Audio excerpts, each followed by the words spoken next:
नमस्कार दोस्तों, स्वागत है आपके अपने YouTube चैनल पर। दोस्तों, आज की क्लास में हम जानेंगे भारत का भौगोलिक विभाजन।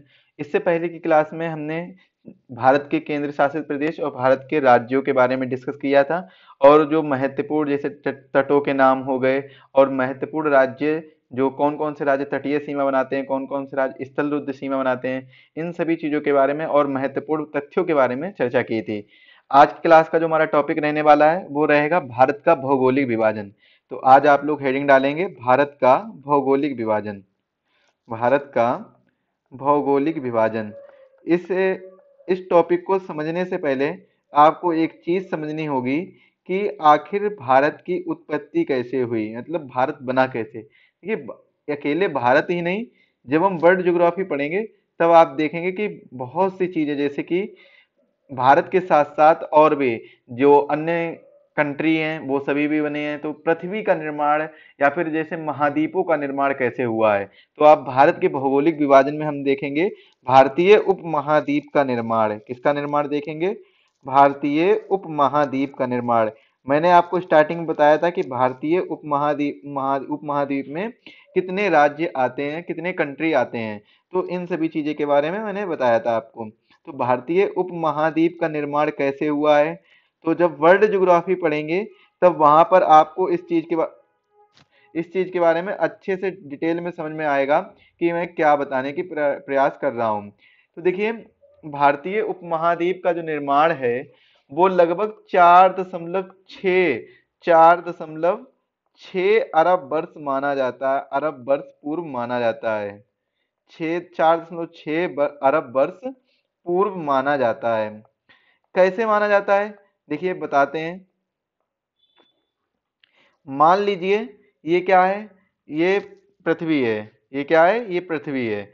इसके बाद में यहाँ पर चारों तरफ इसमें पानी भरा हुआ है। क्या है? पानी भरा हुआ है। अब देखिए, इसमें आपको एक चीज देखने को मिलेगी। कुछ समय पहले एक चीज मतलब एक पूरा एक ही महाद्वीप था। बहुत सालों पहले, मिलियंस ऑफ ईयर्स एगो, क्या था? केवल एक ही महाद्वीप या फिर एक ही स्थल खंड था, जिसका नाम क्या था? पेंजिया नाम था। क्या नाम था भाई? पेंजिया नाम था। और इसको क्या कहते थे? पैंथालासा बोलते थे। क्या बोलते थे? पैंथालासा बोलते थे। पैंथालासा। और कुछ समय बाद इनमें क्या हुआ, कुछ कारण की वजह से पृथ्वी के प्लेट विवर्तनिक क्या है?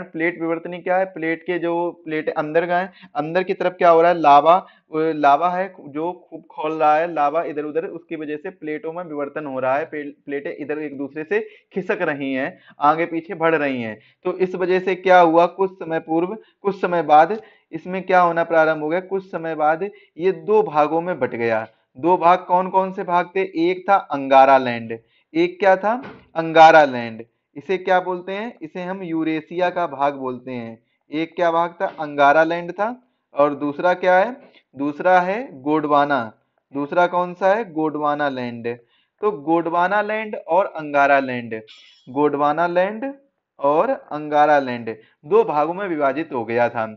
और इसके बीच में जो ये सागर था, ये पूरा जो पानी भरा हुआ था, इसको भी किस नाम से जानते थे? इसको टेथिस सागर के नाम से जानते थे। किस नाम से जानते थे?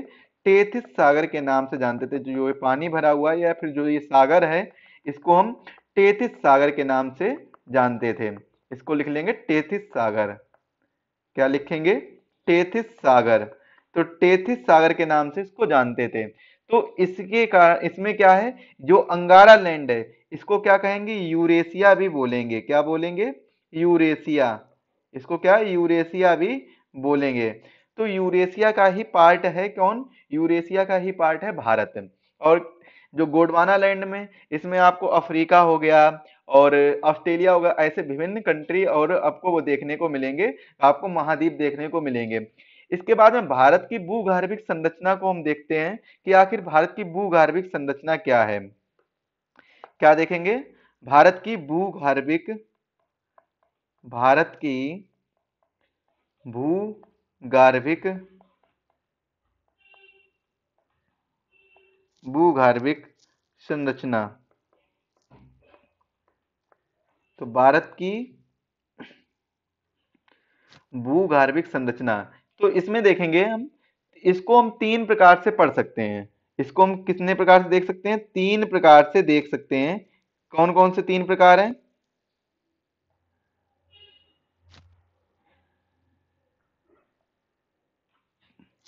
तीन प्रकार से इसको हम देखेंगे। देखते हैं तीन प्रकार। तो पहला प्रकार क्या है? एक तो हिमालय पर्वत है, हिमालय पर्वत, या माउंटेन ब्लॉक भी कह सकते हैं इसे, हिमालय पर्वत। और एक क्या है? उत्तर भारत, उत्तर भारत, उत्तर भारत का विशाल मैदान। इसको, या फिर उत्तर भारत का जो विशाल मैदान है वो किस प्रकार से बना है? तो ये आपको पता होगा, गंगा यमुना आदि विभिन्न प्रकार की नदियों के दोआब से ये उत्तर भारत का विशाल मैदान बनकर तैयार हुआ। इनके द्वारा कुछ अपरदन और निक्षेपण के द्वारा ये उत्तर भारत का विशाल मैदान बनकर तैयार हुआ है। इसके बाद में दक्षिण का पठारी भाग, तीसरा प्रकार क्या हो सकता है? दक्षिण का पठारी भाग, दक्षिण का पठारी भाग। अब इनको समझने से पहले, जो ये सब चीजें बनी हैं, तो हमें इनके बाद, इनको समझने से पहले हमें चट्टानों के बारे में समझना होगा। तो चट्टानों के बारे में समझना जरूरी है, और चट्टानों से क्वेश्चन भी आते हैं। चट्टानों से क्या है? क्वेश्चन भी आते हैं। तो जिसमें जो पहली चट्टान है, पहली चट्टान है जिसके बारे में समझना है, वो कौन सी है? आर्कियन क्रम की चट्टानें। तो हम एक एक काम करते हैं, यहाँ पर डालते हैं चट्टान, चट्टानें। तो चट्टानों में हमें सबसे पहले किसको देखना है? आर्कियन क्रम की चट्टानों को देखना है। कौन सी चट्टानों को? आर्कियन क्रम की चट्टानों को।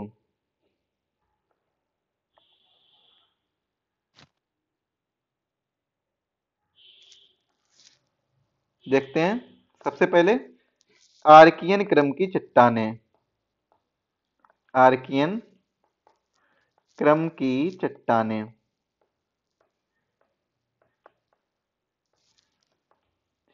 आर्कियन क्रम की चट्टानों में हमें क्या क्या, क्या क्या मिलेगा आर्कियन क्रम की चट्टानों में? देखिए, आर्कियन क्रम की जो चट्टानें हैं, इन ये लगभग 600 करोड़ वर्ष पहले बनी थी। कब बनी थी? इनका जो निर्माण हुआ था, इनका जो निर्माण हुआ था वो कब हुआ था? निर्माण वो हुआ था 600 वर्ष पूर्व, 600 वर्ष पूर्व इनका निर्माण माना जाता है। और इन चट्टानों का जो निर्माण है वो किसके कारण हुआ था? निर्माण किस कारण हुआ था? निर्माण हुआ था जो पृथ्वी का तप्त भाग है, पृथ्वी का तप्त भाग है, यानी गर्म भाग है, तप्त भाग के ठंडे होने के कारण, ठंडे होने के कारण, होने के कारण, होने के कारण इन चट्टानों का निर्माण हुआ था। और ये कैसी चट्टानें हैं? ये मूलभूत चट्टानें हैं। और ये चट्टानें, इसमें नीस व शिष्ट प्रकार की ये चट्टानें होती हैं। कैसी होती हैं ये चट्टानें? किस प्रकार की होती हैं? ये नीस प्रकार की, नीस व शिष्ट चट्टानें होती हैं। क्वेश्चन पूछा जा सकता है, नीस व शिष्ट प्रकार की चट्टानें कौन सी चट्टानें होती हैं? आर्कियन युग की चट्टानें, या क्वार्टनरी युग की चट्टानें, या फिर आप कह लीजिए धारवाड़ क्रम की चट्टानें, या कुड़प्पा क्रम की चट्टानें। ऐसे ऑप्शन दे दिया जाएगा, तो आप बताएंगे आर्कियन क्रम की चट्टानें वो होती हैं, वो कैसी होती हैं? नीस व शिष्ट प्रकार की होती हैं।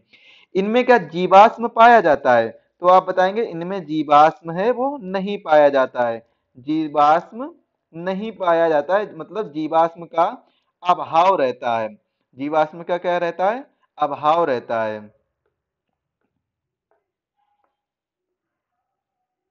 नहीं पाया जाता है, नहीं पाया जाता। जीवाश्म क्या है? नहीं पाया जाता, जीवाश्मों का अभाव रहता है इनमें। और ये जो प्रायद्वीपीय भारत का जो 2/3 हिस्सा है, 2/3 भाग इन्हीं प्रकार की चट्टानों में से घिरा हुआ है। यानी जो प्रायद्वीपीय भारत है, जो प्रायद्वीपीय भारत है, प्रायद्वीपीय भारत का 2/3 भाग, 2/3 भाग इन्हीं क्रम की चट्टानों में, इन्हीं क्रम की चट्टानें, प्रायद्वीपीय भारत की का 2/3 भाग इन्हीं क्रम की चट्टानों में, इन्हीं क्रम की चट्टानों से बना है, चट्टानों से, चट्टानों से निर्मित है, चट्टानों से निर्मित है। इसके बाद अब हम क्या है, इसमें देखेंगे कौन कौन से प्रकार के खनिज पाए जाते हैं। कौन कौन से खनिज पाए जाते हैं, जैसे कि हो गया लोहा, लोहा पाया जाता है, तांबा पाया जाता है, मैग्नीज पाया जाता है, मैग्नीज पाया जाता है, और क्या पाया जाता है, अभ्रक पाया जाता है, अभ्रक, डोलोमाइट पाया जाता है, डोलोमाइट, डोलोमाइट पाया जाता है, और सीसा पाया जाता है, और जस्ता पाया जाता है। तो ये इन प्रकार के धातु और अधातु खनिजें इनमें प्रचुरता पाई जाती है। धातु और अधातु दोनों प्रकार के खनिज इसमें पाए जाते हैं। क्षेत्र कौन सा हो जाएगा, अगर प्रायद्वीपीय भारत है तो प्रायद्वीपीय भारत का क्षेत्र कौन सा होता है। अगर यहाँ पर इसके क्षेत्र की बात करें, किसकी बात करते हैं, क्षेत्र की बात करते हैं, तो प्रायद्वीपीय भारत का क्षेत्र या कह लीजिए, या फिर इसका जो आर्कियन क्रम की चट्टाने हैं इनका क्षेत्र कौन सा पाया जाता है, इनका क्षेत्र पाया जाता है कर्नाटक हो गया, कर्नाटक, तमिलनाडु, तमिलनाडु,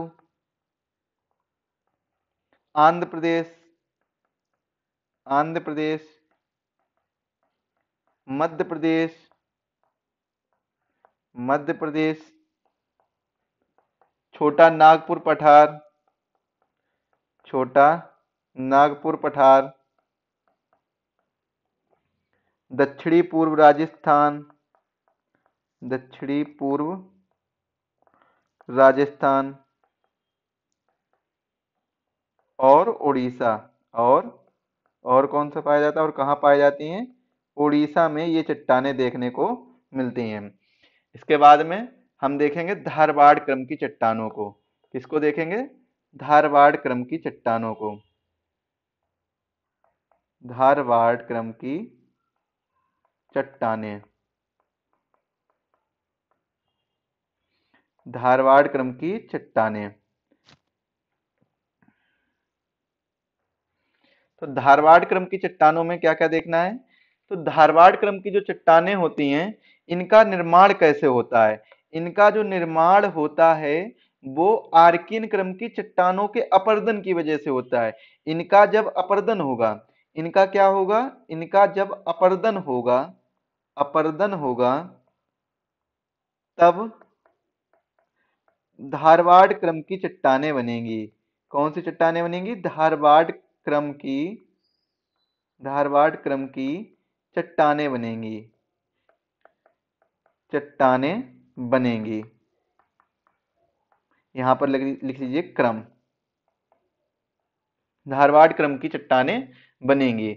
और ये कैसी चट्टानें होती हैं, ये किस प्रकार की चट्टानें होती हैं, ये परतदार चट्टानें होती हैं, परतदार चट्टानें होती हैं, परतदार चट्टानें, परतदार चट्टानें होती हैं। और ये प्राचीनतम चट्टानें भी हैं, क्योंकि ये किससे बनी है, ये आर्कियन क्रम की चट्टानों को जब अपरदन हुआ है उनकी वजह से ये धारवाड़ क्रम की चट्टानें बनी है। अरावली पर्वत का निर्माण भी इसी क्रम की चट्टानों से हुआ है। और अरावली पर्वत कैसा है, विश्व का सबसे प्राचीन मोड़दार पर्वत है, लेकिन अब ये अवशिष्ट पर्वत के उदाहरण में बदल गया है, क्योंकि अब इसके कुछ ही अवशिष्ट बचे हुए हैं और ये अवशिष्ट पर्वत के उदाहरण में बदल गया है। और यह विश्व का सबसे प्राचीन मोड़दार पर्वत है। अरावली पर्वत किसका उदाहरण है, धारवाड़ क्रम की चट्टानों का उदाहरण है। नोट कर लेंगे, अरावली पर्वत, अरावली पर्वत, अरावली पर्वत धारवाड़ क्रम की चट्टानों का, अरावली पर्वत इन्हीं चट्टानों यानी धारवाड़ क्रम की चट्टानों का,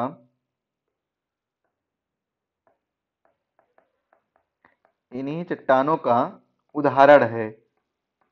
और अरावली जो पर्वत है वो कैसा है, विश्व का प्राचीन मोड़दार पर्वत है, लेकिन अब यह अवशिष्ट पर्वत का उदाहरण है। कैसा है, अवशिष्ट पर्वत का, मोड़दार का नहीं बचा है, अब ये अवशिष्ट बचे हैं इसके कुछ, तो इसीलिए अवशिष्ट पर्वत का उदाहरण माना जाता है।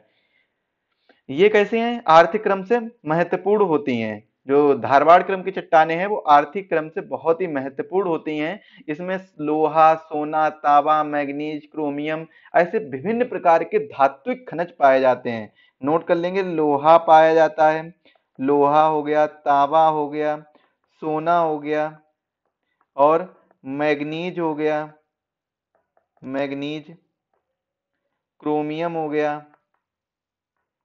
क्रोमियम आदि,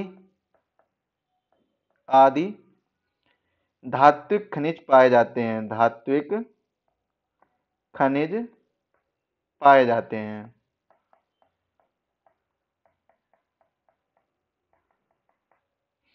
ये क्या है? आदि धात्विक खनिज पाए जाते हैं इसमें। इसके बाद में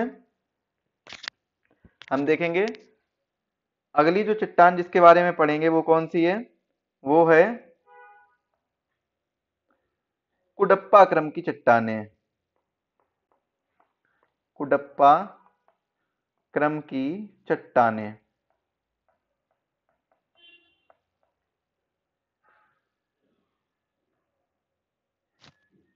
देखिए कुडप्पा क्रम की चट्टानें, इनको पढ़ने से इनका निर्माण कैसे हुआ है, इनका निर्माण देखते हैं। कुडप्पा क्रम की चट्टानों का निर्माण कैसे हुआ है?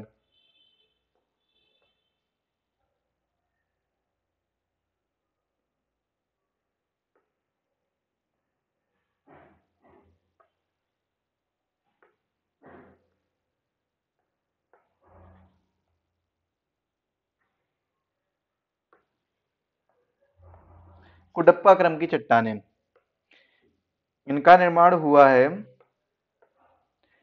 जो कुडप्पा क्रम की चट्टानें हैं वो उनका निर्माण कैसे हुआ? धारवाड़ क्रम की चट्टानों के अपरदन की वजह से। जब इनका अपरदन हुआ, अपरदन किसका? धारवाड़ क्रम की चट्टानों का जब अपरदन हुआ, तब ये चट्टानें बनी। कौन सी चट्टानें? कुडप्पा क्रम की चट्टानें बनी, चट्टानें बनी। जब देखिए आर्कियन क्रम की चट्टानों का जब अपरदन अपरदन हुआ था, तब कौन सी चट्टानें बनी थी? धारवाड़ क्रम की चट्टानें। जब धारवाड़ क्रम की चट्टानों का अपरदन हुआ, तब कौन सी चट्टानें बनी? कुडप्पा क्रम की चट्टानें। तब कौन सी चट्टानें बनी थी? कुडप्पा क्रम की चट्टानें बनी थी। और ये चट्टानें कैसे? अपरदन और निक्षेपण के फलस्वरूप प्राप्त चट्टानें थी। कैसी थी? इनका तो अपरदन हुआ था पहले धारवाड़ क्रम की चट्टानों का, इसके बाद में निक्षेपण। अपरदन देखिए किस प्रकार, अपरदन क्या होता है?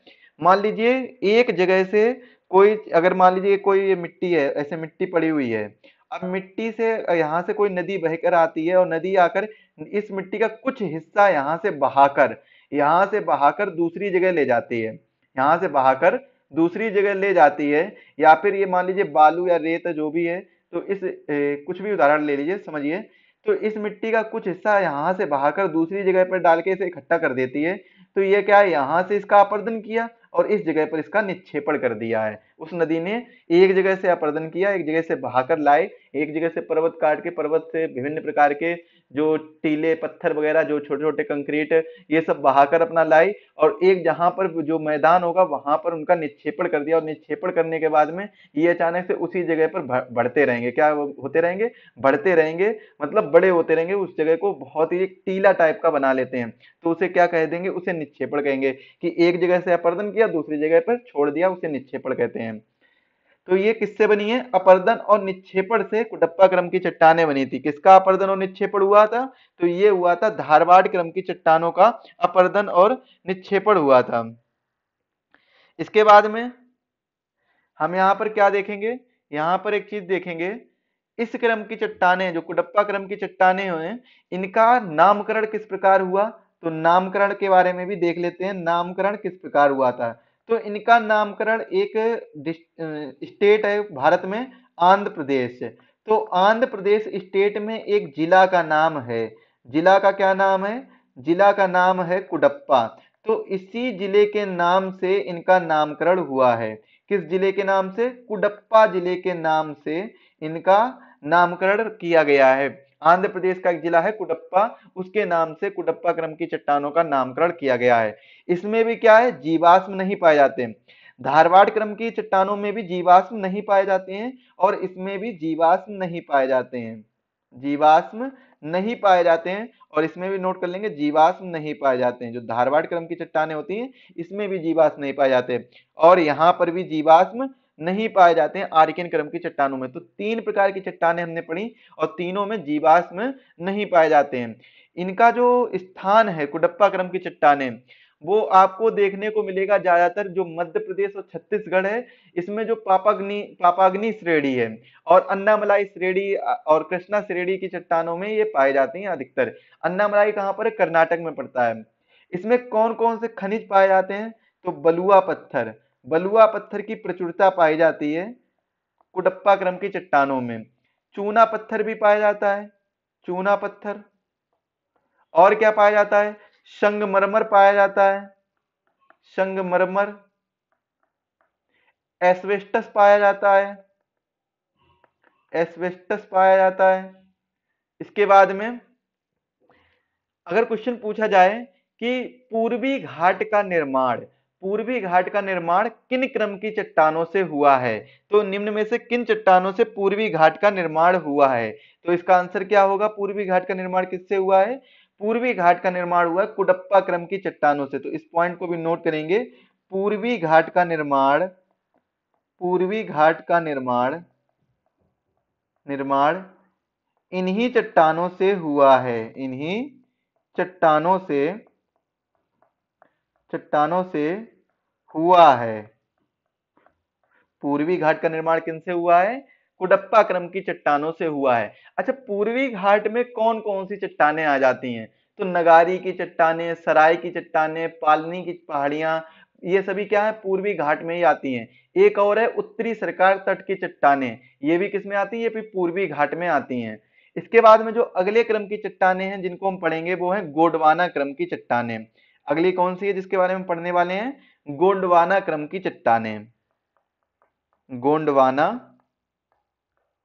क्रम की चट्टानें। इनके बारे में दो तीन पॉइंट नोट करेंगे केवल बस, उसके बाद में हम आगे बढ़ेंगे। गोंडवाना क्रम की चट्टानों में इसमें क्या है? इसमें आपको जीवाश्म देखने को मिलेंगे। यहां से क्या है? यहां से आपको जीवाश्म देखने को मिल जाएंगे। जीवाश्म, जीवाश्म देखने को मिलेंगे। जीवाश्म पाए जाते हैं, जीवाश्म पाए जाते हैं, ऐसे नोट करेंगे, जीवाश्म पाए जाते हैं। इन क्रम की चट्टानों में क्या है? जीवाश्म पाए जाते हैं। इनका अगर निर्माण की बात करें कि निर्माण कौन से युग में हुआ है, तो एक युग है क्रिटेशियस युग। कौन सा युग है? क्रिटेशियस युग। क्रिटेशियस युग के अंत में, क्रिटेशियस युग के अंत में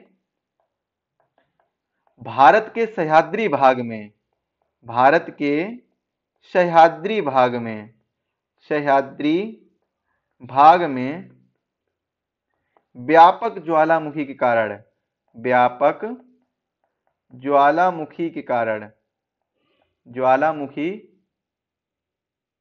क्रियाओं के कारण, ज्वालामुखी क्रियाओं के कारण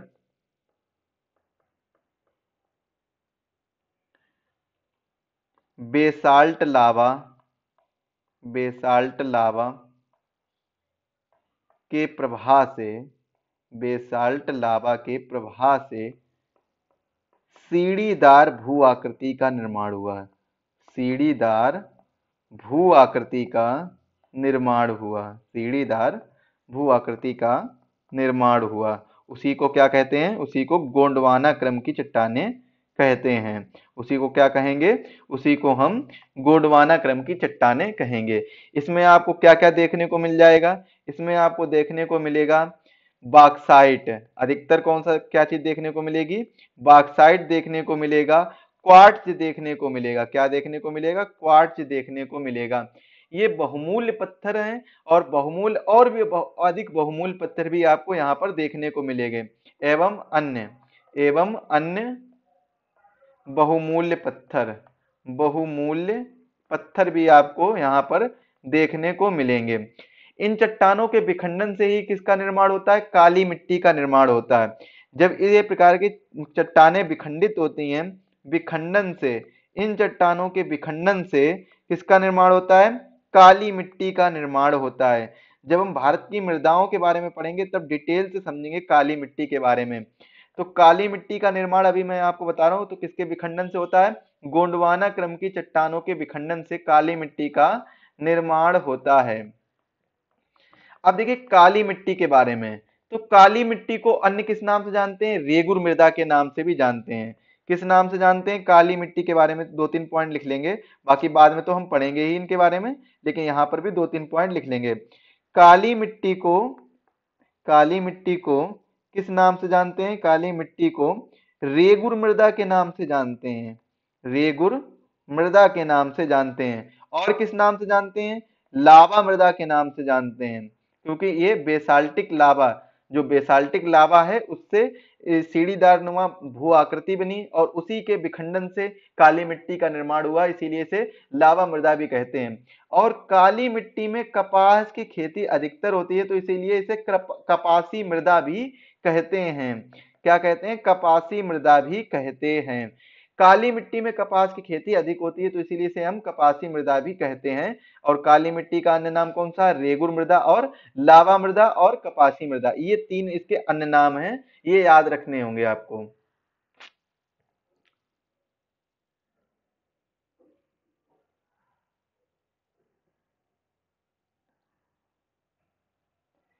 यहाँ पर थोड़ी सी मिस्टेक हुई है।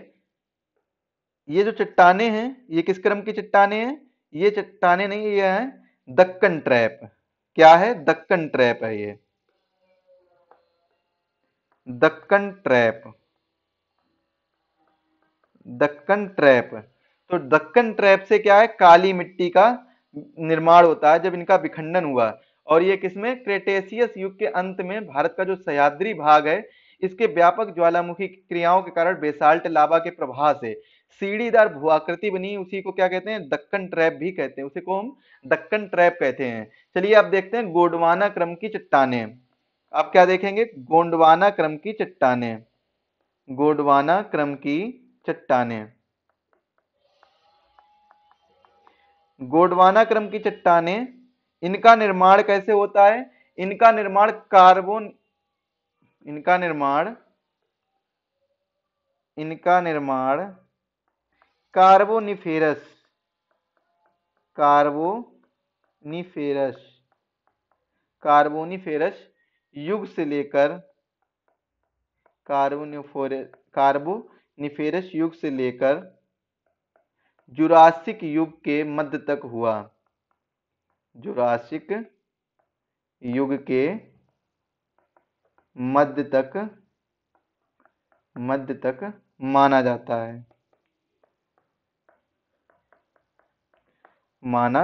है।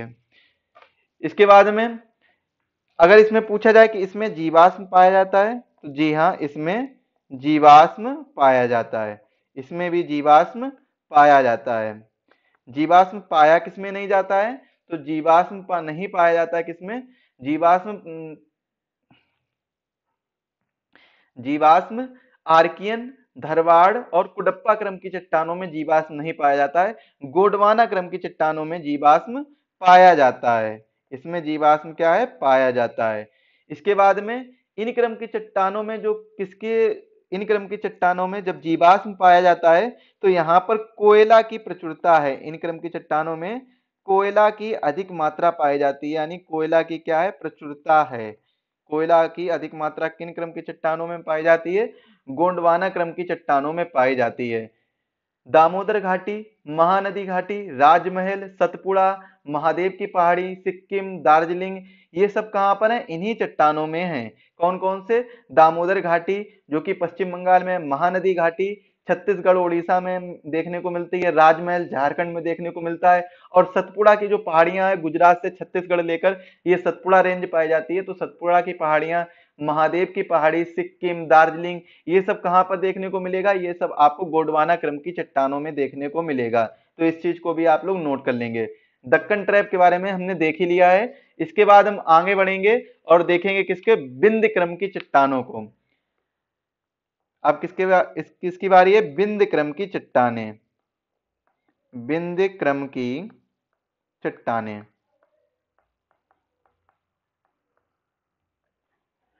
तो बिंद क्रम की चट्टानों में हम क्या क्या देखेंगे? बिंद क्रम की चट्टानों में इनका जो विस्तार है वो कहां से देखने को मिलेगा? वो आपको राजस्थान का जो एक जिला है चित्तौड़गढ़, यहां से लेकर चित्तौड़गढ़ से चित्तौड़गढ़ से बिहार का तक, चित्तौड़गढ़ से बिहार के कैमूर, कैमूर सासाराम, कैमूर सासाराम तक माना जाता है। इनका विस्तार कहां से कहां तक माना जाता है? चित्तौड़गढ़ कहां पर पड़ता है? राजस्थान में पड़ता है। तो चित्तौड़गढ़ से बिहार के कैमूर सासाराम तक माना जाता है। क्या चीज? विस्तार की बात हो रही है। किसकी बात हो रही है? विस्तार की बात हो रही है। और ये कैसी चट्टाने हैं? ये परतदार चट्टाने हैं। ये कैसी चट्टाने हैं? ये परतदार चट्टाने हैं। परतदार चट्टाने हैं। परतदार चट्टाने हैं। इसमें जीवाश्म पाया जाता है? तो इसमें जीवाश्म नहीं पाया जाता है। जीवाश्म नहीं पाया जाता है। और इसमें कौन कौन सी अधिकता पाई जाती है? चूना पत्थर। किसकी पाई जाती है? चूना पत्थर, चूना पत्थर, लाल पत्थर, लाल पत्थर, बलुआ पत्थर, बलुआ पत्थर और चीनी मिट्टी। और कौन सी? चीनी मिट्टी। ये सभी क्या है? इनकी प्रचुरता पाई जाती है। इसके बाद में अगली और लास्ट चट्टान है जिसका नाम है टर्सरी क्रम की चट्टान। टर्सरी क्रम की चट्टाने, क्रम की चट्टाने।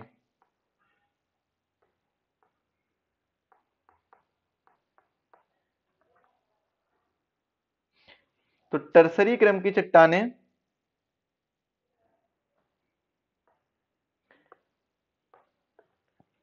इनका निर्माण कब से हुआ है? इयोसीन युग से।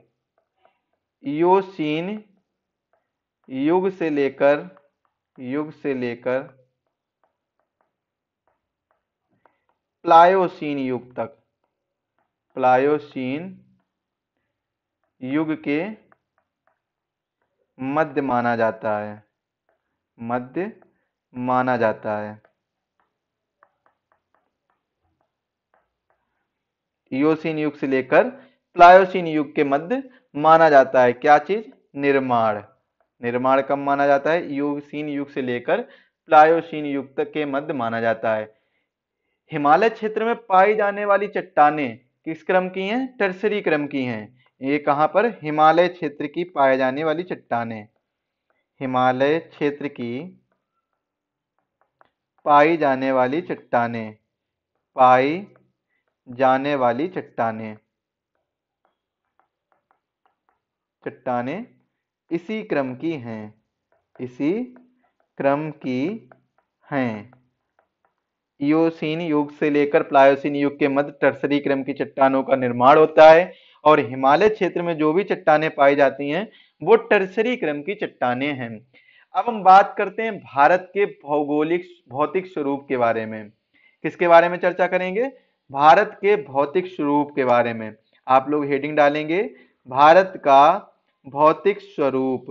किस पर हेडिंग डालेंगे? भारत का भौतिक स्वरूप। तो भारत का भौतिक स्वरूप हमें आमतौर पर देखने को मिलता है पर्वत, पहाड़, पठार और मैदान। जिसमें से हम एक बार परसेंटेज देख लेते हैं किसमें कौन कौन सी चीजें देखने को मिलती हैं और हमें इसके अंतर्गत पढ़ना क्या क्या है। इसके अंतर्गत हमें क्या क्या पढ़ना है इसके बारे में हम एक बार देख लेते हैं। चलिए देखते हैं। तो जो सबसे पहले हम देखते हैं पर्वत। तो पर्वत हमने देखा है तो पर्वत आपको देखने को मिलेगा कि भारत में 10.5% स्थान पर क्या है? पर्वत पाए जाते हैं। इसके बाद में जो दूसरा नंबर आता है वो आता है पहाड़ का। पहाड़ कितने पाए जाते हैं?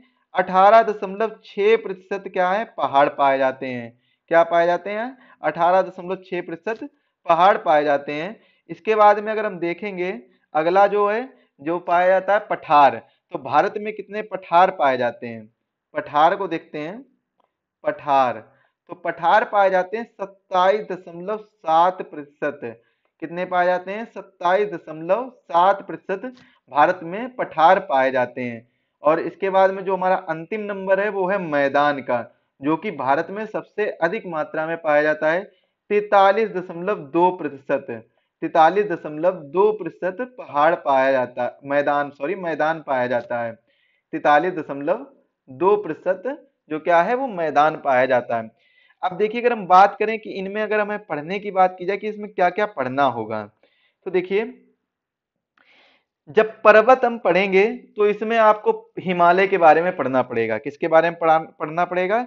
हिमालय पर्वत श्रृंखला के बारे में पढ़ना पड़ेगा, जिसमें हम पश्चिमी हिमालय, पूर्वी हिमालय, उत्तरी पूर्वी हिमालय, इन सब चीजों के बारे में पढ़ेंगे।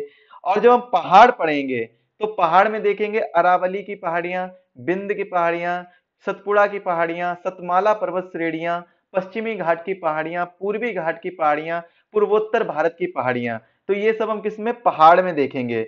इसके बाद में पठार में, जो कि 27.7% पाया जाता है, इसमें हम उत्तरी एवं दक्षिण दक्कन का पठार देखेंगे, पूर्वी पठार, हिमालयी पठार, मध्य भारत के पठार, पूर्वोत्तर भारत के पठार, ये सभी हम किसमें?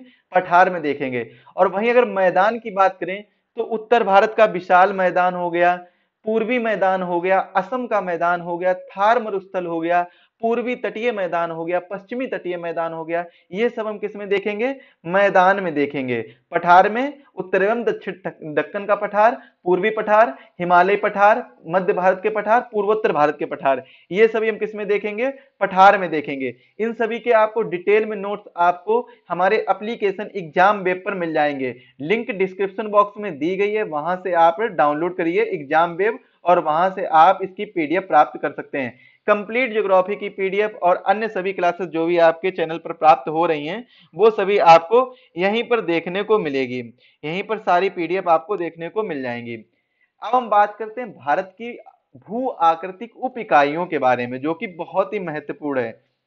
एक काम करते हैं, इनमें देख लेते हैं हमें क्या क्या पढ़ना है। तो इसमें हमें क्या देखना है? इसमें हमें हिमालय के बारे में देखना है। पहाड़ की बात करें तो हमें देखना होगा अरावली, अरावली हो गया, अरावली हो गया, बिंद हो गया, बिंद। इसके बाद में सतपुड़ा, किसके बारे में देखना है? सतपुड़ा के बारे में देखना है। सतमाला पर्वत के बारे में देखना है, सतमाला पर्वत, सतमाला पर्वत। और क्या देखना है? पश्चिमी घाट की पहाड़ियां देखनी है, पश्चिमी एवं पूर्वी घाट की पहाड़ियां, पूर्वी घाट की पहाड़ियां।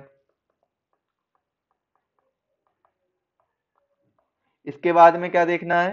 पूर्वोत्तर भारत की पहाड़ी, पूर्वोत्तर भारत की पहाड़ी, भारत की पहाड़ी। अगर पठार की बात करें तो पठार में हमें क्या क्या पढ़ना है? दक्कन का पठार पढ़ना है, जो कि उत्तर और दक्षिण दोनों तरफ का पढ़ना है, दक्कन का पठार। इसके बाद में पूर्वी पठार, पूर्वी पठार। इसके बाद में हिमालयी पठार, हिमालयी पठार। और किसके बारे में देखना है? मध्य भारत के पठार, मध्य भारत के पठार, भारत के पठार।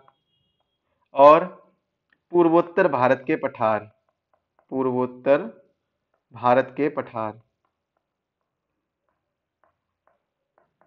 पूर्वोत्तर भारत के पठार। इसके बाद में अगर मैदान में देखें तो उत्तर भारत का विशाल मैदान, उत्तर भारत का विशाल मैदान, विशाल मैदान हो गया। और पूर्वी मैदान हो गया, पूर्वी मैदान हो गया। असम का मैदान हो गया, असम का मैदान, असम का मैदान हो गया। थार मरुस्थल हो जाएगा, थार मरुस्थल, उसको भी हम यहीं पर देखेंगे मैदान में।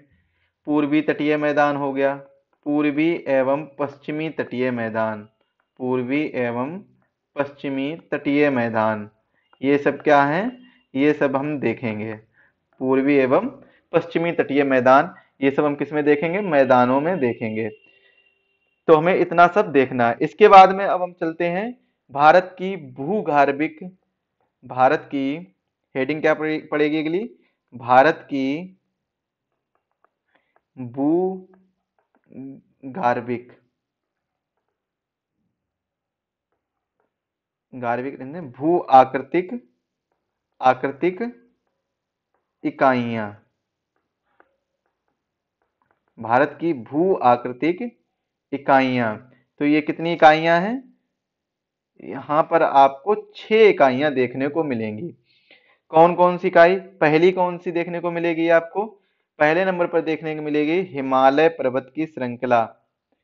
हिमालय पर्वत श्रृंखला। पर्वत श्रृंखला। कहीं कहीं पर आपको इनके नाम लिखे हुए चेंज मिल सकते हैं। कैसे मिल सकते हैं? ने नेम चेंज मिल सकते हैं। जैसे उत्तर उत्तर भारत का हिमालयी भाग ये देखने को मिल सकता है, या पर्वतीय भाग। इसके बाद दूसरी कौन सी? तीसरी, चार, पांच और छह। 6 इकाइयां देखने को मिलेंगी, जिसमें से दूसरी कौन सी है? उत्तरी उत्तरी मैदान। दूसरी कौन सी है भाई? उत्तरी मैदान दूसरे नंबर पर है। इसके बाद में भारतीय मरुस्थल। भारतीय मरुस्थल, जिसमें आपको थार मरुस्थल के बारे में पढ़ना होगा। भारतीय मरुस्थल। और प्रायद्वीपीय पठार। प्रायद्वीपीय पठार। प्रायद्वीपीय पठार। तटीय मैदान। पश्चिमी और पूर्वी तटीय मैदान देखने को मिलेंगे आपको यहाँ पर। तटीय मैदान।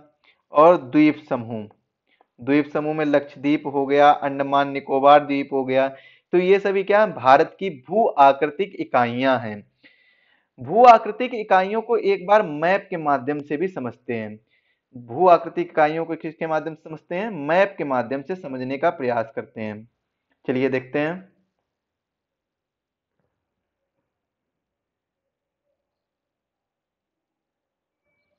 सभी को क्लियर दिख रहा होगा? चलिए। सॉरी।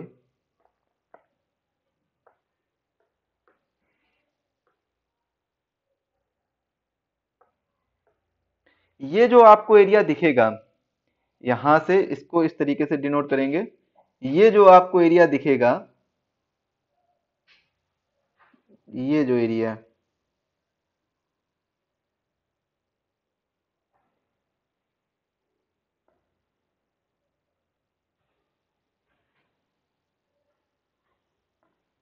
ये जो ऊपर का एरिया आपको देखने को मिल रहा है, ये वाला, ये सब क्या है?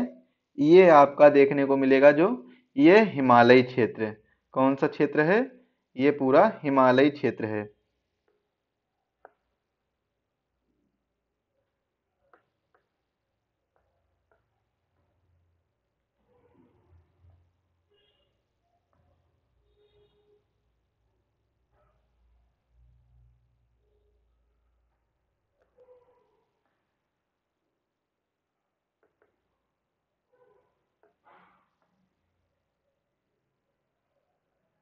ये जो आपको देखने को मिल रहा है, ये कौन सा है? हिमालयी क्षेत्र है। ये 1 नंबर डाल देंगे यहाँ पर। हिमालय पर्वत श्रृंखला। ये जो देखने को मिलेगी वो क्या है? हिमालय पर्वत श्रृंखला है।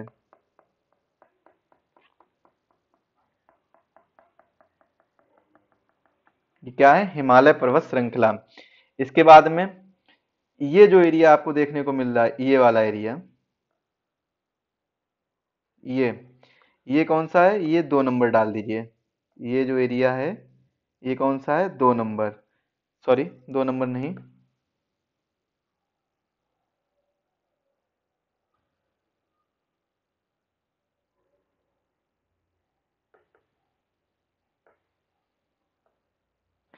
ये है कौन सा? थार मरुस्थल, भारतीय मरुस्थल 3 नंबर। कौन सा नंबर डाल देंगे? 3 नंबर। ये कौन सा है? ये मरुस्थलीय एरिया है, थार मरुस्थल है, भारतीय मरुस्थल है। तो यहाँ पर 3 नंबर डाल देंगे। इसके बाद में ये जो आपको एरिया दिख रहे हैं, ये वाले एरिया, ये क्या है? द्वीप समूह है। ये क्या है? ये द्वीप समूह है। इसमें आप डाल देंगे 6 नंबर। ये भी क्या है? 6 नंबर डाल देंगे, द्वीप समूह। ये जो एरिया आपको देखने को मिलेगा, ये एरिया, ये एरिया पूरा, ये क्या है? ये तटीय मैदान है। ये कौन सा है? ये वाला जो एरिया देखने को मिल रहा है, ये तटीय मैदान है। ये कौन से मैदान है? ये तटीय मैदान है। इसमें डाल देंगे आप लोग 5 नंबर। ये डाल देंगे 5 नंबर। क्या हो जाएंगे? तटीय मैदान। एक तरफ हो जाएगा ये वाला, जो हो जाएगा वो पश्चिमी। ये वाला कौन सा हो जाएगा? पश्चिमी हो जाएगा। में जो हो जाएगा वेस्टर्न कोस्ट। और ये हो जाएगा ईस्टर्न कोस्ट, यानी पूर्वी घाट हो जाएगा। ये क्या है? ये तटीय मैदान है। इसको आप लोग देखेंगे। इसके बाद में ये जो एरिया आपको देखने को मिल रहा है, ये वाला एरिया जो दिख रहा है, ये वाला, ये कौन सा हो जाएगा? ये वाला एरिया, ये वाला जो एरिया आपको देखने को मिल रहा है, ये कौन सा हो जाएगा? ये हो जाएगा प्रायद्वीपीय पठार। ये कौन सा हो जाएगा भाई? ये हो जाएगा प्रायद्वीपीय पठार, यानी ये कौन से नंबर का हो जाएगा? 4 नंबर का हो जाएगा। ये कौन सा हो जाएगा? 4 नंबर का प्रायद्वीपीय पठार।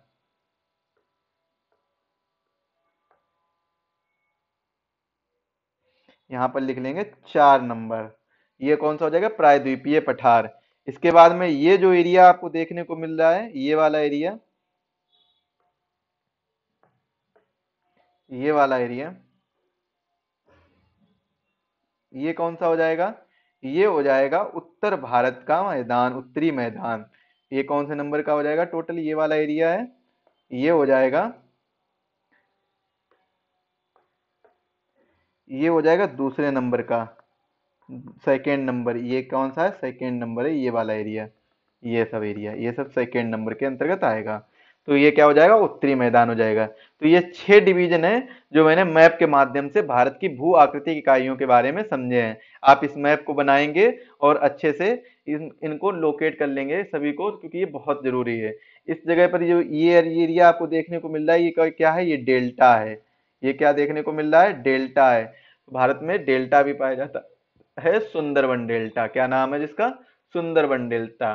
अब हम देखेंगे, ओवरव्यू लेंगे ज्योग्राफिकल डिवीजन का।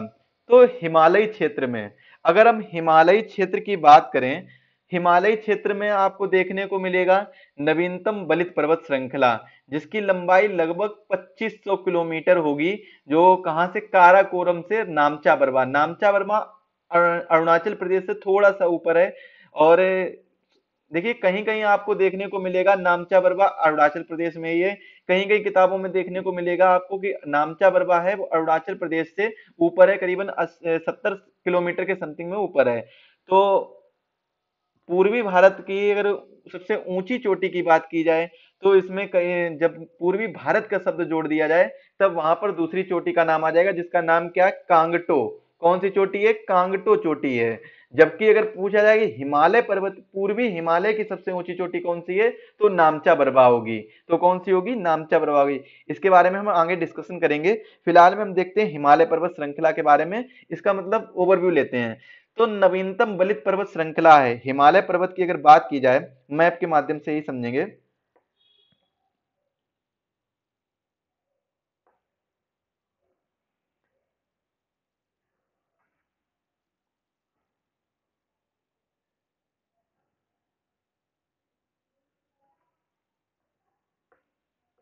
देखिए, जो हिमालय पर्वत की बात की जाए, ये एरिया जो है क्या है? वो हिमालय पर्वत का एरिया है। हिमालय पर्वत, ये कौन सा एरिया है? ये 1 नंबर का है, हिमालय पर्वत एरिया। हिमालय पर्वत एरिया, पर्वत क्षेत्र। तो इसकी अगर बात की जाए, तो यहाँ पर नवीनतम बलित पर्वत श्रृंखला देखने को मिलेगी आपको। हिमालय पर्वत है, वो नवीनतम बलित पर्वत है, यानी फोल्ड माउंटेन है। अभी हिमालय पर्वत का निर्माण कैसे हुआ है? हिमालय पर्वत का निर्माण कैसे हुआ है? तो हिमालय पर्वत का निर्माण हुआ है गोंडवाना लैंड और अंगारा लैंड, या फिर कह लीजिए भारतीय प्लेट और यूरोपियन प्लेट के दबाव के कारण। ये दोनों जब प्लेटें एक दूसरे की तरफ बढ़ रही थी, मतलब कन्वर्जेंट हो रही थी, एक दूसरे की तरफ आगे बढ़ रही, तो इनमें जो दबाव बना था, तो नीचे का जो भी, जैसे जो भी कह लीजिए पत्थर हो गया, या फिर जो भी नीचे कोई भी चीज है, मृदा है, तो वो क्या है? वो फोल्ड होकर ऊपर की तरफ आ रही है इस तरीके से। ये मान लीजिए यहाँ पर इस तरीके से, ये एक यूरेशियन प्लेट है, और एक, सॉरी, एक भारतीय प्लेट है, एक यूरोपियन प्लेट है। ये एक दूसरे को इस तरीके से आगे बढ़ रहे हैं। तो यहाँ पर मान लीजिए बहुत सारी मिट्टी पड़ी हुई है। तो मिट्टी पड़ी हुई है, जो इनमें से प्लेट हल्की होगी, वो क्या होगी? वो थोड़ा सा नीचे जाने का प्रयत्न करेगी, हल्का सा, हल्का सा नीचे जाने का प्रयत्न करेगी। अब इसमें क्या है? नहीं, जो प्लेट ज्यादा भारी होगी वो नीचे जाने का थोड़ा सा प्रयत्न करेगी। अब जब ये नीचे जाएगी तो नीचे से कुछ ना कुछ लावा है, क्योंकि पृथ्वी के अंदर लावा देखने को मिलता है। पृथ्वी की आंतरिक संरचना जब हम पढ़ेंगे तो पृथ्वी के अंदर बहुत सी चीजें हमें देखने को मिलते हैं, खनिज तत्व वगैरह और लावा वगैरह देखने को मिलता है। तो इससे क्या है, लावा हो गया, खनिज तत्व हो गए, ये सभी क्या है, ये ऊपर की ओर बढ़ेंगे। और जब दोनों एक दूसरे की ओर कन्वर्जेंट है और अपना जोर डाल रहे हैं तो एक क्या है, ऐसे इस टाइप में आकृति का निर्माण होगा, इस टाइप की श्रृंखला का निर्माण होगा, पर्वत श्रृंखला का निर्माण होगा। उसे ही क्या कहते हैं, फोल्ड माउंटेन कहते हैं, जो कि क्या है, हिमालय पर्वत है। क्योंकि भारतीय प्लेट और यूरोपियन प्लेट एक दूसरे की ओर कन्वर्जेंट करके यहाँ से जो ये ऐसे मृदा को, खनिज तत्वों को इस तरीके से ऊपर उठा रहे हैं, तो ये क्या है, एक पर्वत श्रृंखला का निर्माण हो रहा है। उसे ही हम क्या कहते हैं, हिमालय पर्वत श्रृंखला कहते हैं। और इस हिमालय पर्वत श्रृंखला की जो लंबाई है, काराकोरम रेंज से, यहाँ पर ये काराकोरम रेंज से इस जगह तक नामचा बरवा तक, केवल नामचा बरवा की बात हो रही है, नामचा बरवा यहाँ पर पाया जाता है, नामचा बरवा अरुणाचल प्रदेश के थोड़ा सा ऊपर, और आपको देखने को मिलेगा कि बिल्कुल बॉर्डर पर है। तो यहाँ पर, यहाँ से यहाँ तक लगभग इसकी लंबाई 2500 किलोमीटर है। कहीं कहीं पर आपको इसकी लंबाई 2400 किलोमीटर भी देखने को मिलेगी, लेकिन 2500 किलोमीटर आप लिख दीजिए, कोई दिक्कत नहीं, 2500 किलोमीटर तक है। अगर हम चौड़ाई की बात करें तो कश्मीर में इसकी जो चौड़ाई है वो कितनी है, 400 किलोमीटर है। जबकि अरुणाचल प्रदेश में जो इसकी चौड़ाई है वो कितनी है, 150 से 200 किलोमीटर है। कितनी है, 150 से 200 किलोमीटर है। इसका जो पूरा क्षेत्रफल है, इसका पूरा जो क्षेत्रफल है वो कितना है, 5 लाख वर्ग किलोमीटर इसका क्षेत्रफल है। किसका क्षेत्रफल, हिमालय पर्वत का क्षेत्रफल कितना है, 5 लाख वर्ग किलोमीटर है। हिमालय क्रोड किससे निर्मित है, ग्रेनाइट से निर्मित है। इसके बाद में अगर हम तटीय मैदानों के बारे में चर्चा करें, किसके मैदानों के बारे में, तटीय मैदानों के बारे में, तो हमें दो तटीय मैदान देखने को मिलेंगे। कौन कौन से, एक तो मिलेगा आपको पश्चिमी तटीय मैदान, पश्चिमी तटीय मैदान, और दूसरा आपको देखने को मिलेगा पूर्वी तटीय मैदान। कौन सा देखने को मिलेगा, पूर्वी तटीय मैदान। द्वीप के बारे में बात करें तो लक्षद्वीप हो गया, लक्षद्वीप हो गया, और कौन सा हो जाएगा, अंडमान निकोबार हो जाएगा, और कौन सा हो जाएगा, अंडमान निकोबार द्वीप समूह हो जाएगा। इसके बाद में मरुस्थल की बात करें तो ये थार मरुस्थल, कौन सा हो जाएगा, थार मरुस्थल, थार मरुस्थल आपको देखने को मिलेगा। इसके बाद में अगर प्रायद्वीपीय पठार की बात करें तो पूरा पूरा जो ये पठार है, ये पठार प्रायद्वीपीय पठार, प्रायद्वीपीय पठार की बात करें तो इसका जो निर्माण है वो पुराने क्रिस्टलीय आग्नेय और रूपांतरित शैलों के द्वारा इसका निर्माण हुआ है। गोंडवाना लैंड का हिस्सा माना जाता है, और इसके अंतर्गत मध्य उच्च भूमि, दक्कन का पठार, मेघालयी पठार, ये सभी आ जाते हैं। और वहीं अगर बात करें उत्तरी मैदान की, इस वाले मैदान की बात करें, ये मैदान जो दिया गया है उत्तरी मैदान के, तो ये सिंधु गंगा ब्रह्मपुत्र द्वारा निर्मित है। जलोढ़ मट्टी द्वारा भी इसका निर्माण हुआ है। क्षेत्रफल इसका लगभग 7 लाख वर्ग किलोमीटर है। चौड़ाई की बात करें तो इसकी जो चौड़ाई है वो उत्तरी मैदान की 240 किलोमीटर से 320 किलोमीटर देखने को मिलती है। और इसकी जो ऊंचाई है, ऊंचाई हाइट, वो कितनी देखने को मिलेगी, वो देखने को मिलेगी आपको 50 से 300 मीटर, 50 से 300 मीटर इसकी ऊंचाई देखने को मिलेगी। इसके बाद हम चर्चा करेंगे उत्तर भारत, उत्तर भारत मतलब उत्तर का पर्वतीय क्षेत्र या हिमालयी क्षेत्र के बारे में। अब हम एक एक के बारे में डिटेल से समझते हैं। ये ओवरव्यू था, एक तरीके से बिल्कुल नॉर्मल तरीके से समझाया था कि हमें क्या क्या पढ़ना है और क्या क्या चीजें इसमें देखनी है। अब हम डिटेल से चर्चा करेंगे, तो जो सबसे पहले डालेंगे वो क्या है, पहला डिवीजन पढ़ेंगे। पहला डिवीजन कौन सा है, उत्तर का, उत्तर का पर्वतीय क्षेत्र, उत्तर का पर्वतीय क्षेत्र, या फिर कह लीजिए हिमालयी क्षेत्र, उत्तर का पर्वतीय क्षेत्र, या फिर आप कहिए हिमालयी क्षेत्र, हिमालयी क्षेत्र। एक नंबर पर हम पहला डिवीजन पढ़ने वाले हैं, उत्तर का पर्वतीय क्षेत्र या हिमालयी क्षेत्र। चलिए देखते हैं इसके बारे में। तो इसमें हमें देखना है हिमालय पर्वत के बारे में। किसके बारे में देखना है, हिमालय पर्वत के बारे में देखना है। उत्तर का जो पर्वतीय क्षेत्र है उसमें कौन सा पर्वत पाया जाता है, हिमालय पर्वत पाया जाता है। हिमालय पर्वत के बारे में देखना है। चलिए देखते हैं। जो हिमालय पर्वत है वो कैसा है, हिमालय पर्वत विश्व का नवीनतम फोल्ड माउंटेन्स है।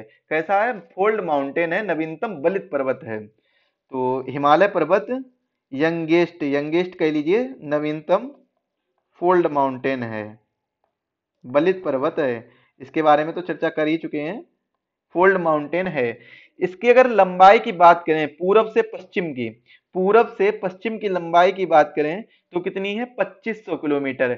चौड़ाई पश्चिम में 400 से 500 किलोमीटर, और पूरब में चौड़ाई 150 से 200। पश्चिम मतलब कश्मीर में, और पूरब मतलब अरुणाचल प्रदेश में। हिमालय का निर्माण कैसे हुआ? भारतीय प्लेट और यूरोपियन प्लेट के कारण, इनके दबाव के कारण ये 7 करोड़ वर्ष पहले इनका जो निर्माण है वो प्रारंभ हुआ था। और अभी भी आज के समय में भी हिमालय पर्वत का निर्माण हो रहा है, कंटिन्यू आगे बढ़ रहा है, हिमालय पर्वत आगे बढ़ रहा है। और ये नवीनतम बलित पर्वत है, यानी मोड़दार पर्वत है। विश्व की तीसरी सबसे लंबी पर्वत श्रृंखला है हिमालय पर्वत। हिमालय पर्वत क्या है? विश्व की विश्व की तीसरी विश्व की तीसरी लंबी पर्वत श्रृंखला है। तो सर बताइए कि पहली लंबी पर्वत श्रृंखला कौन सी है?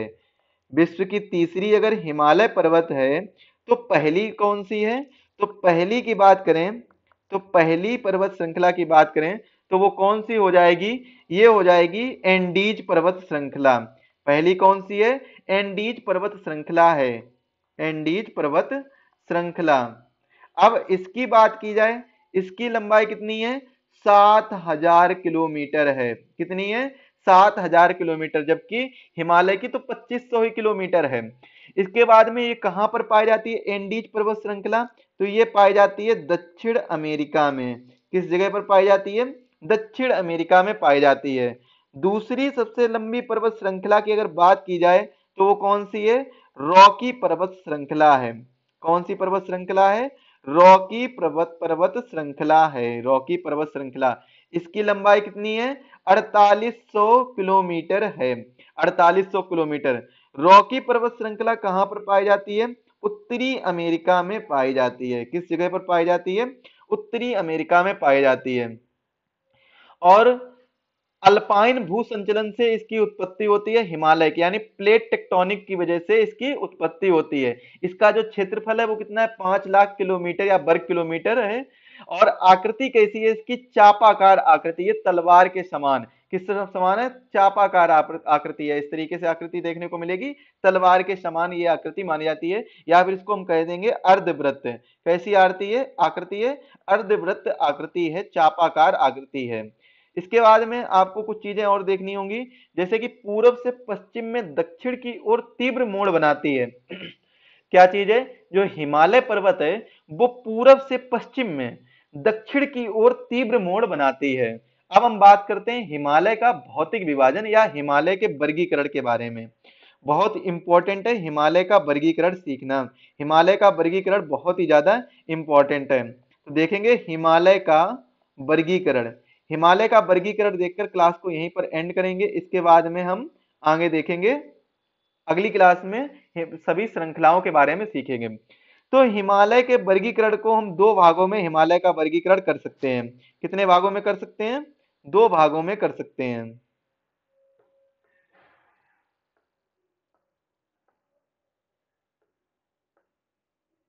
हिमालय का जो वर्गीकरण है वो दो भागों में इसका हिमालय का वर्गीकरण हो सकता है।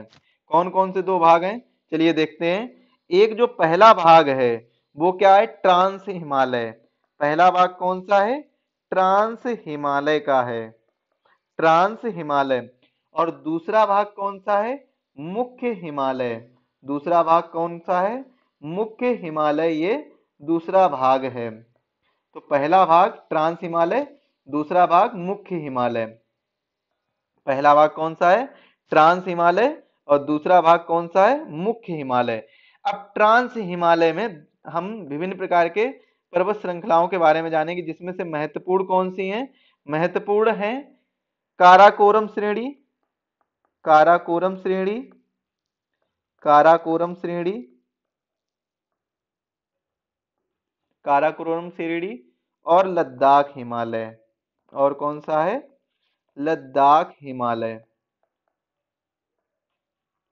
काराकोरम श्रेणी और लद्दाख हिमालय। हालांकि इनके बारे में हम डिटेल से भी देखेंगे, लेकिन हम एक ओवरव्यू भी साथ में लेकर चलेंगे जिससे कि आपको यहीं पर कुछ फैक्ट याद हो जाएं। कुछ फैक्ट अगर आपको यहीं पर याद हो गए तो आपको आगे समझने में बहुत आसानी होगी। काराकोरम श्रेणी में हम देखेंगे, काराकोरम श्रेणी में क्या देखेंगे? देखिए, काराकोरम श्रेणी की जो औसत ऊंचाई है, क्या है? औसत ऊंचाई है, वो कितनी है? औसत ऊंचाई, इसकी औसत ऊंचाई है 6000 मीटर। जबकि लद्दाख हिमालय की भी औसत ऊंचाई कितनी है? 6000 मीटर है। अगर इसकी सबसे ऊंची चोटी की बात की जाए तो सबसे ऊंची चोटी का नाम है केटू, या फिर इसका ही नाम क्या है? Godwin Austen. क्या नाम है इसका? Godwin, Godwin Austen. Godwin Austen K two का ही दूसरा नाम है। और केटू यह विश्व की दूसरी सबसे ऊंची चोटी है। दूसरी सबसे ऊंची चोटी कौन सी है? सबसे ऊंची चोटी वो कौन सी है? Godwin Austin.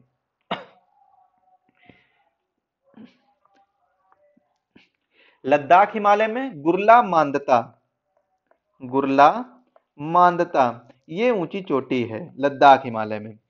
इसके बाद में अब हम वर्गीकरण देखते हैं, किसका? मुख्य हिमालय का वर्गीकरण देखते हैं। किसका वर्गीकरण देखेंगे? मुख्य हिमालय का। चलिए देखते हैं।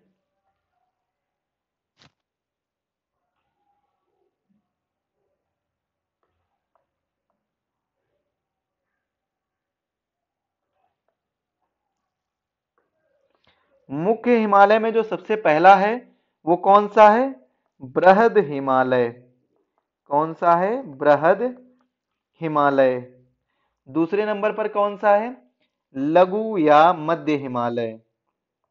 लघु या मध्य हिमालय। लघु या मध्य हिमालय। तीसरा कौन सा है? शिवालिक, शिवालिक या बाह्य हिमालय। शिवालिक या बाह्य हिमालय। शिवालिक या बाह्य हिमालय। पहला कौन सा है? मुख्य हिमालय का पार्ट बृहद हिमालय। दूसरा पार्ट कौन सा है? लघु या मध्य हिमालय। तीसरा पार्ट कौन सा है? शिवालिक या बाह्य हिमालय। कौन सा है? शिवालिक या बाह्य हिमालय। बृहद हिमालय, इसे ग्रेट हिमालय भी कहते हैं, या ग्रेटर हिमालय भी इसे इंग्लिश में कहेंगे, और इसे ही ग्रेट हिमालय भी कहते हैं। लघु हिमालय या मध्य हिमालय को मिडिल हिमालय कहेंगे, मिडिल हिमालय, मिडिल हिमालय। और शिवालिक को शिवालिक या आउटर हिमालय, शिवालिक या आउटर हिमालय भी बोलेंगे, आउटर हिमालय, आउटर हिमालय। अब यहां पर एक चीज आपको अच्छे से समझनी होगी, वो क्या है? जो बृहद हिमालय है, इसकी जो औसत ऊंचाई है वो कितनी है? 600 मीटर, 6000 मीटर इसकी औसत ऊंचाई है। इसमें चोटियां mount Everest, mount Kanchenjunga, mount Everest और माउंट कंचनजंगा। माउंट एवरेस्ट विश्व की सबसे ऊंची चोटी है, जिसकी ऊंचाई 8848.86 मीटर है। तो इसकी जो ऊंची चोटी है वो कौन सी है? माउंट एवरेस्ट है, माउंट एवरेस्ट और माउंट कंचनजंगा। अगर मिडिल हिमालय की बात करें तो इसकी जो औसत ऊंचाई है वो 3700 से 4500 मीटर तक है, और शिवालिक की 900 से 1100 मीटर तक है। शिवालिक ही किसका? हिमालय का सबसे नवीनतम भाग है। शिवालिक श्रेणी क्या है? हिमालय का सबसे नवीनतम भाग है। अब यहां पर आपको एक चीज और समझनी होगी, वो क्या समझनी होगी? कि हिमालय के वर्गीकरण के दौरान एक दूसरे को, हिमालय के जो भाग हैं वो एक दूसरे को कौन कौन से जोन या कौन कौन सी लाइन अलग करती है, वो चीज समझ लेते हैं। तो एक बार हम दोबारा से देखते हैं। तो सबसे पहला क्या है? ट्रांस हिमालय, यहाँ पर नोट कर लेंगे, ट्रांस हिमालय, इसके बाद में बृहद हिमालय, बृहद हिमालय, और लघु हिमालय या मध्य हिमालय, लघु या मध्य हिमालय, लघु या मध्य हिमालय। यहां से क्वेश्चन आता है, इसके बाद में कौन सा आ जाएगा, शिवालिक श्रेणी, शिवालिक हिमालय या बाह्य हिमालय, शिवालिक या बाह्य हिमालय। और ये जो नीचे वाला जो पार्ट है वो क्या है, वो उत्तर भारत का पार्ट है, उत्तर भारत। यहां से क्वेश्चन बनते हैं, इसीलिए मैं इसको एक बार आपको अच्छे से समझा रहा हूं।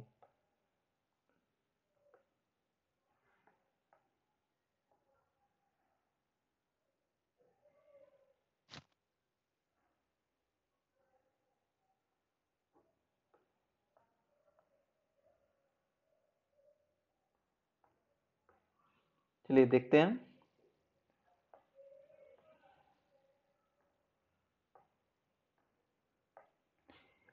ये जो पार्ट आपको देखने को मिल रहा है, इसको थोड़ा सा बड़ा करते हैं, मोटा।